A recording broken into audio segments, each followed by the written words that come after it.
memberikan pendampingan pendidikan terhadap anak-anak korban pernikahan di usia ini bisa memberikan kesempatan terhadap anak-anak untuk mencapai pendidikan dan terus berkembang. Lalu yang kedua ada secara mitigasi. Kita bisa melakukan penguatan perlindungan anak dengan melakukan penerapan Undang-Undang Nomor 16 Tahun 2019. Lalu yang kedua, kita melakukan pendampingan hukum bagi anak-anak yang berisiko mengalami pernikahan ini.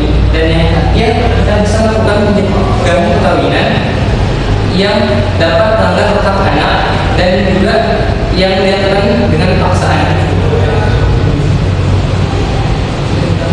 Lalu ada juga gangguan yang ditimbulkan dari pernikahan ini. Ada kondisi yang pertama, yakni kehilangan pendidikan untuk melanjutkan pendidikan. Umumnya, korban yang melakukan pernikahan dini akan putus sekolah karena tanggung jawabnya yang sudah berubah menjadi suami ataupun istri, sehingga kesempatan untuk melanjutkan pendidikan ke jenjang yang lebih tinggi maupun meraih cita-cita semakin berkurang. Yang kedua, kehilangan masa remaja dan hak untuk berkembang.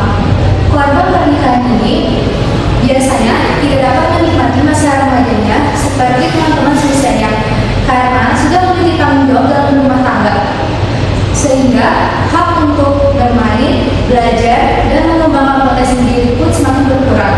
Dan yang terakhir, mengalami kesulitan ekonomi. Karena memiliki pendidikan yang terbatas, biasanya korban akan mengalami kesulitan ekonomi untuk memenuhi kehidupan sehari-harinya. Lalu ada pula solusi yang ditimbulkan dari pernikahan ini.